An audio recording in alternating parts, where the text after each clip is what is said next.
Good evening and welcome once again to Brush Up Your Shakespeare, where we make Shakespeare fun and easy. The line we're going to be learning for tonight's show is To thine own self be true.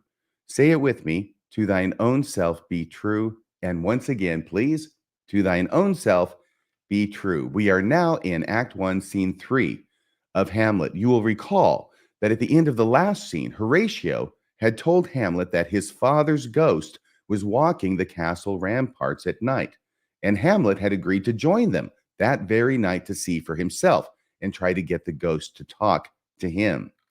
But that's not what's going to happen in scene 3. We're going to have to wait till scenes 4 and 5 for that to happen. In the meantime, we have scene 3, which takes place in Polonius's house. But this scene is critical to understanding what happens going forward in the play.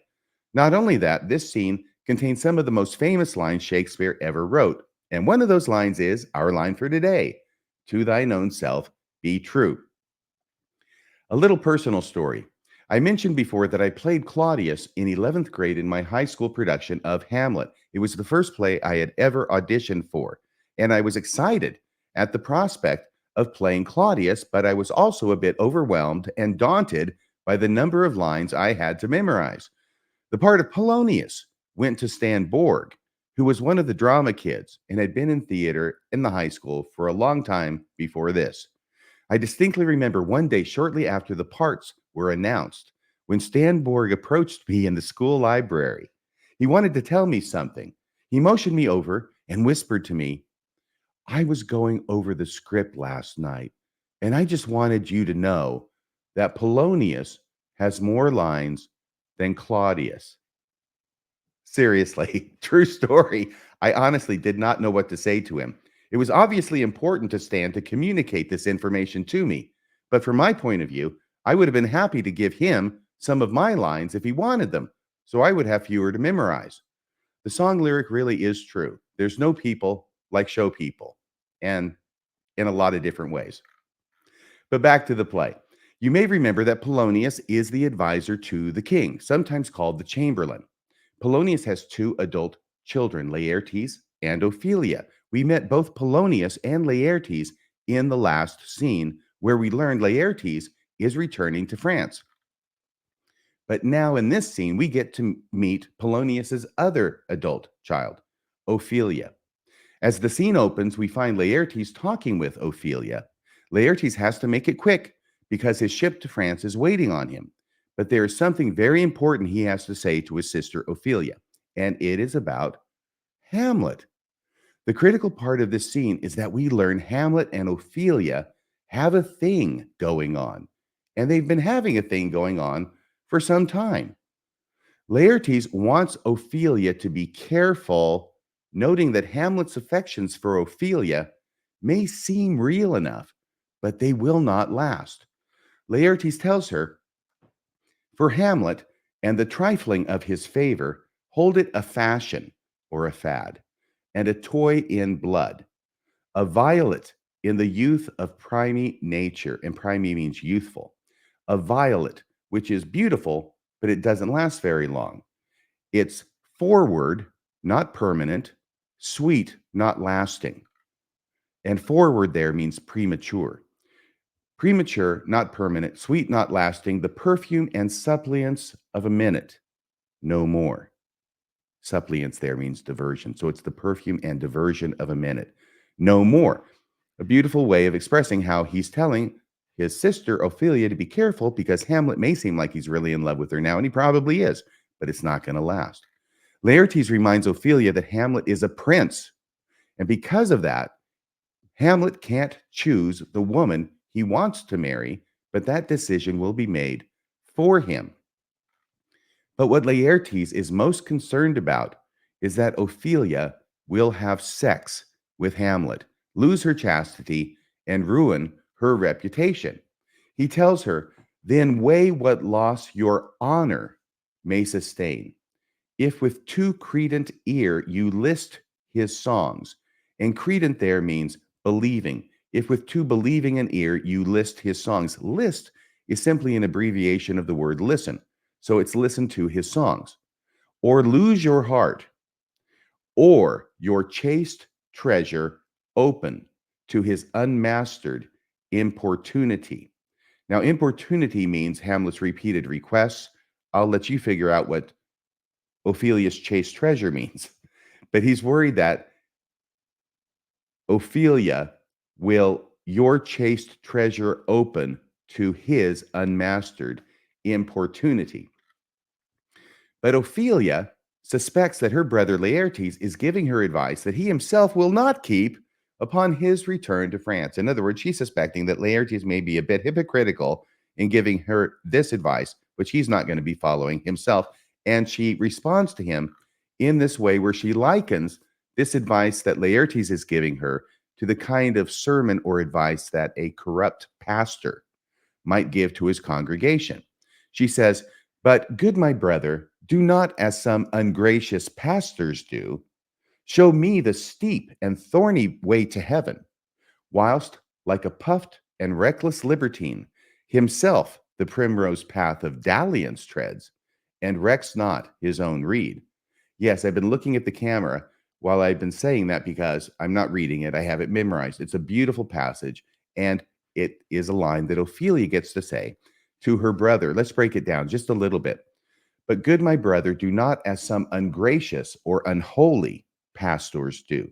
Show me the steep and thorny way to heaven, keeping all those commandments, whilst like a puffed and reckless libertine is an immoral man, himself the primrose path of dalliance treads," i.e., doing whatever he wants, breaking whatever commandments he wants, even though he's been teaching his congregation that they have to keep the commandments to get to heaven, "and recks not his own reed." That's probably the most difficult line out of all of them to understand, but it simply means heeds not his own advice.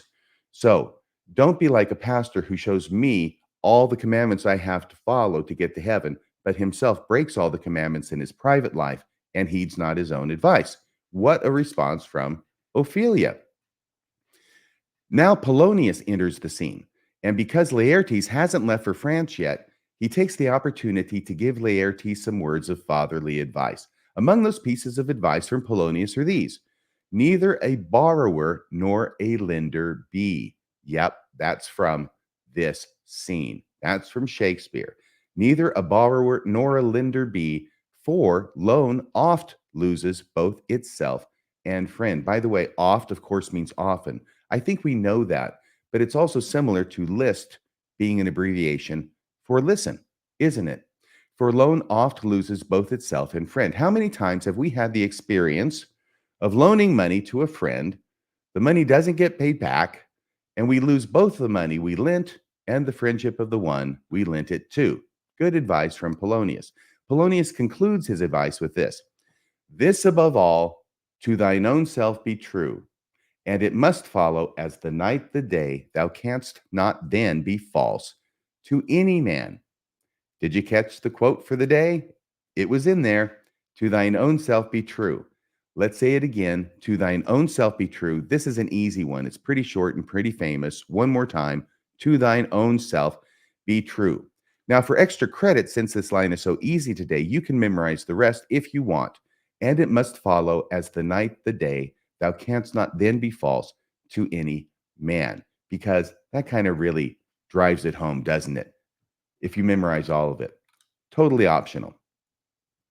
Laertes now dashes off to catch his ship, and Polonius wants to know from Ophelia what she and Laertes were talking about when he came in. Ophelia says, "So please you, my lord." Actually, she doesn't say my lord here. She says, "So please you, something touching the Lord Hamlet." Oh, Polonius knew it. He knew it was going to be about Hamlet. He prides himself on knowing everything that's going on in the castle. And he has people reporting to him, his little spies everywhere, who tell him things. He picks up on the gossip. He sees himself as the spider at the center of the web. And Polonius says, "'Tis told me," by his little spies, "'tis told me he hath very oft of late given private time to you, and you yourself have of your audience," or your presence, "been most free and bounteous." So he's been hanging out with you. You've been hanging out with him. Ophelia admits this is true. "He hath, my lord," that's where she says, "my lord, he hath, my lord, of late made many tenders of his affection to me. So he's been giving her gifts. He's been making expressions to her of how much he loves her. Polonius, like Laertes, is very concerned about Ophelia having sex with Hamlet and losing her virtue. Ophelia objects that her relationship with Hamlet is not like that at all. My lord, she says to her dad, my lord, he hath importuned me with love in honorable fashion. In honorable fashion. Polonius is not impressed. By the way, he's not going to be impressed with anything. There's one thing he wants to have happen with this relationship, and that's for it to be stopped here and now. And so that's where he's driving to. He's not going to buy any of the excuses or reasons that Ophelia is giving him as to how honorable Hamlet is and how true his love is for her. Polonius, not impressed, says, I, fashion you may call it. Remember what she had just said was, he has importuned me with love in honorable fashion. And Polonius says, I, fashion you may call it. Go to, go to. Now that go to expression, we don't use that anymore. What it means then is a phrase signifying disapproval or disbelief. He doesn't believe that that Hamlet is courting Ophelia in honorable fashion. I, fashion you may call it. Go to, go to. Ophelia now objects that Hamlet has sworn his love for her. This was back when oaths were supposed to mean something. And she says, and hath given countenance to his speech, my lord, with almost all the holy vows of heaven. Again, Polonius is not impressed. I, springes to catch woodcocks. Great line. I, springes to catch woodcocks. Now, springes is a word that means traps. It used to mean traps or snares. And so what he's saying is Polonius is likening Hamlet's swearing vows of love to Ophelia and saying it's like a trap to catch a woodcock, considered to be, at the time, a very dumb bird. So all these vows that Hamlet is swearing are just traps to catch dumb birds. Polonius continues, and we find another famous expression wherein he says, I, springes to catch woodcocks. I do know, he continues, when the blood burns, how prodigal the soul lends the tongue vows. So when you're all enamored with somebody and you're infatuated with somebody, yeah, you're going to say anything. Okay. So how prodigal the soul lends the tongue vows. He then says, these blazes, daughter, giving more light than heat, extinct in both, even in their promise, as it is a making. You must not take for fire. So he says that his blood is burning and his tongue is giving all these vows, but these vows really are more light than heat. There's not that much that's going on here. It's simply something that is a temporary thing. And I think that Polonius is even harder than Laertes on this idea that Hamlet is just after her for her body, basically. And once he's had that, then he'll cast her off and he'll go on his way. He won't be impacted by it because he's the prince and he's a guy and it's 400 years ago. But she will be ruined because she's not a princess and she's not a guy and it's 400 years ago. But that expression, giving more light than heat, right here from Hamlet. Polonius is brooking no nonsense from Ophelia and orders her to have nothing more to do with Hamlet. See, this is where he was heading all along. I would not, he says, I would not, in plain terms, I'm going to talk to you plainly now, from this time forth have you so slander any moment leisure as to give words or talk with the Lord Hamlet. Look to it. I charge you. That means I'm ordering you. Come your ways. So I don't want you to spend any more time with Hamlet. Don't talk to him anymore. You're to cut off all relationship with Hamlet right now. And I'm charging you to do that. All Ophelia can do is agree, for she is an obedient child. I shall obey, my lord, she says, obviously brokenhearted. This concludes Act 1, Scene 3 of Hamlet. So why is this scene so important? Primarily because it reveals the hot and heavy romance Ophelia has been having with Hamlet on the sly. And the two most powerful men in her life, her brother Laertes and her father Polonius, have cautioned her against having anything more to do with Hamlet. She can laugh at Laertes' advice and mock it, as she does, but her father Polonius she must obey, and he has forbidden her to have anything more to do with Hamlet. So look at this. So let's look at this from Hamlet's point of view. Hamlet is already questioning his mother's love for his father because she remarried so quickly after his father's death. We saw that in the last scene. Hamlet has already begun to generalize his mother's behavior to all women. Remember when he said, "Frailty, thy name is woman"? What is Hamlet going to think when Ophelia, the girl of his dreams, the girl he has given many tokens of his affection, the girl he has sworn his love to repeatedly, what is Hamlet going to think if Ophelia follows her father's advice and suddenly, and for no apparent reason, stops having anything to do with him? Will this make Hamlet think he is right, that it is not just his mother whose love is a shallow and fleeting emotion? Will Hamlet begin to think he is right, that all women are like this, including his beloved Ophelia? And how will that make Hamlet react? All this and more we will find out as the play progresses, but not just yet. In the next scene, we return to the battlements of the castle that very night, where Hamlet will join Horatio and the guards to see his father's ghost and attempt to speak to him, to find out why Hamlet's father is so disturbed as to be walking the earth after his death. And, spoiler alert, his father's ghost will speak to Hamlet.